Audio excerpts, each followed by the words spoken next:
Halo, selamat bertemu kembali bersama saya dan Pastor Paul dari Seattle, Washington. Come on, All right. Pastor Paul. Okay, very good. Well, we are going to continue to talk about how do we get our prayers answered and what is the significance of the parable of the sower and the seed. Jadi kita masuk dalam topik di mana melihat doa kita dijawab dan kita akan lihat dari suatu perumpamaan tentang menabur dan menuai. Yeah, so we're going to look at two specific verses today. Go to Luke 8, and we need verses 14 and 15. Isaac? Ya, kita akan membaca di Lukas 8 ayat 14 dikatakan, dan yang jatuh dalam semak duri ialah orang yang telah mendengar firman itu dan dalam pertumbuhan selanjutnya mereka terhimpit oleh kekhawatiran dan kekayaan dan kenikmatan hidup sehingga mereka tidak menghasilkan buah yang matang yang jatuh di tanah yang baik. Itulah orang yang setelah mendengar firman itu menyimpan dalam hatinya yang baik dan mengeluarkan buah dalam ketekunan. All right, so everybody wants to have 30, 60, and 100-fold of provision and promise and in their prayer life of the overflow. Kita tahu bahwa kita mungkin semua mau untuk mendapatkan hasil daripada doa kita di mana 30, 60, dan 100 di dalam kehidupan doa kita. So there are some very, very important keys in this portion of scripture that Jesus tells us about in order to have a kingdom life. Jadi ini di dalam ayat ini yang spesifik, Yesus sudah membicarakan bagaimana hal yang penting untuk mendapat kehidupan di dalam kerajaan itu sendiri. So we're going to look at the portion where the weeds are growing and the fruit is trying to grow simultaneously. There is this battle and they're fighting with each other. Kita bisa melihat ada contoh di sini yang dimana benih itu tumbuh, tapi ada juga ilalang yang tumbuh yang akhirnya berantem untuk berusaha menghimpit benih itu. So Jesus said that the seed, which is God's word, fell amongst the thorns and it begins to grow. Jadi dikatakan di situ Yesus katakan bahwa itu benih yang jatuh di antara semak-semak duri.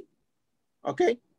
So, but here is the important thing I want you to hear is that when someone heard the word, that is the seed, then they departed, is what the scripture says. Nah, perhatikan di sini, ini hal yang penting. Di dalam topik ini dikatakan bahwa orang yang menerima firman Tuhan itu kemudian dia pergi. Okay. So here's the issue. Sometimes when we hear the word of God, we hear it up here, but it doesn't plant in our hearts. Ya. Seringkali kita mendengar firman di telinga kita, tapi it's not received in the heart or what? Yeah, it doesn't plant. It doesn't get planted in our heart. Tapi tidak tertanam di hati kita. Ini suatu kendala yang benar-benar harus diperhatikan. Yeah, and Jesus used an interesting word. He says that after the person hears it, that person departs or he leaves. Oh my gosh. What does he leave? He leaves the thought process and he leaves the principle that God just gave him. Jadi ini penting sekali. Yesus memakai kata bahwa dia meninggalkan. Jadi dia terima itu firman, tetapi dia di dalam pikirannya dia saja, tapi dia tidak membiarkan firman itu tinggal. Dia kayak membiarkan firman tadi itu tidak tertanam. Yeah. So when that person's heart or thoughts depart from the principles of God, it gives way for the world's thought processes and ways to choke out and kill the seed that was supposed to be planted in their life. Jadi ini apa yang terjadi waktu firman itu masuk karena dia meninggalkan itu, membiarkan sehingga dunia punya pikiran itu masuk dan mulai infiltrasi dan mempengaruhi dia itu sendiri. And so when the word of God comes to our hearts, we need to be in a position to allow it to be planted and for us to receive that word in our hearts and keep it.